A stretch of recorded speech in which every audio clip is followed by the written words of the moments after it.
سلطان محمود غزنوی رحمۃ اللہ علیہ جب اپنے وقت کے بادشاہ تھے تو ایک دفعہ رات کو نکلے تو دیکھا کہ کچھ لوگ کسی درخت کے نیچے بیٹھ کر مشورہ کر رہے ہیں، تو سلطان محمود غزنوی رحمۃ اللہ علیہ بھی وہیں جا کر بیٹھ گئے۔ چونکہ تصویر کا زمانہ نہیں تھا، اس لیے ان لوگوں کو یہ پتہ نہیں کہ یہ بادشاہ خود ہیں۔ یہ لوگ جو بیٹھے ہوئے تھے یہ چور تھے اور بادشاہ کے گھر میں چوری کرنے کے لیے مشورے کر رہے تھے۔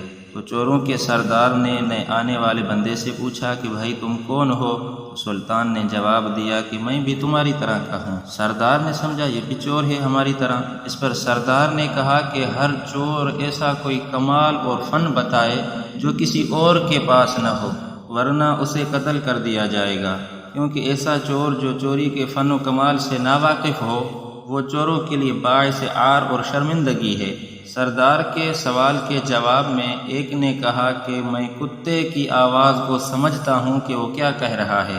دوسرے چور نے کہا میں مٹی سونگھ کر یہ بتا سکتا ہوں کہ خزانہ کہاں ہے۔ تیسرے نے کہا کہ میں جس کو ایک دفعہ دیکھ لیتا ہوں وہ دوبارہ کسی بھی شکل میں اور کتنی ہی لمبی مدت کے بعد آئے میں اسے دیکھ کر پہچان لوں گا۔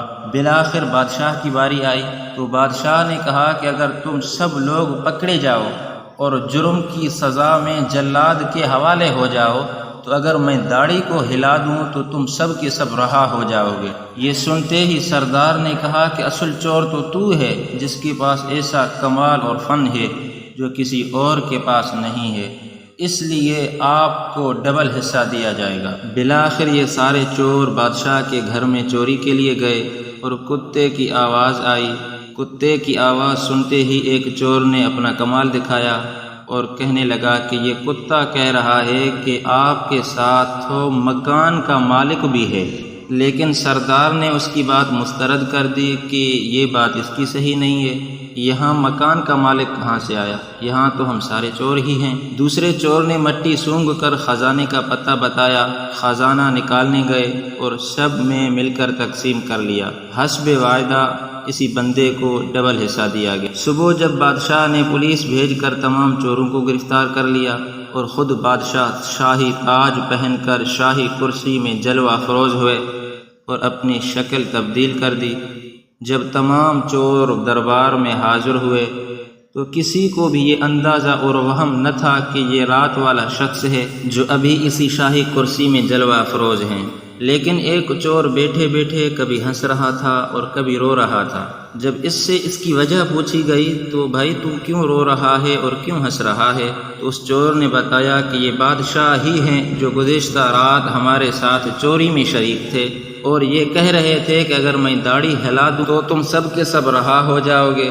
ہو سکتا ہے یہ اپنا وعدہ پورا کر کے ہمیں رہا کر دے، اس لیے ہنس رہا ہوں، لیکن چونکہ ہم نے اس کے گھر میں گھس کر اس کی چوری کی، یہ بڑا جرم کیا ہے، اس لیے ممکن ہے کہ بادشاہ غصے میں آ کر ہم سب کو قتل کروا دے، اس لیے میں رو رہا ہوں۔ جب تمام چوروں نے حسب وعدہ اپنا اپنا کمال دکھایا تو بادشاہ کہنے لگے کہ ایک چور اپنا وعدہ پورا کر سکتا ہے تو میں تو بادشاہ ہوں، اور بادشاہ تو زیادہ حقدار ہے کہ وہ بھی اپنے وعدے کو پورا کرے۔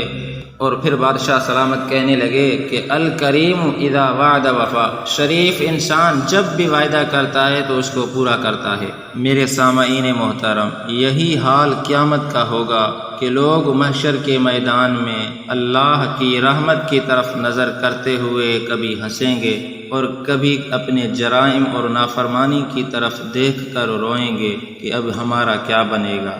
دعا ہے کہ اللہ رب العزت ہم سب پر اپنا فضل اور کرم فرمائے۔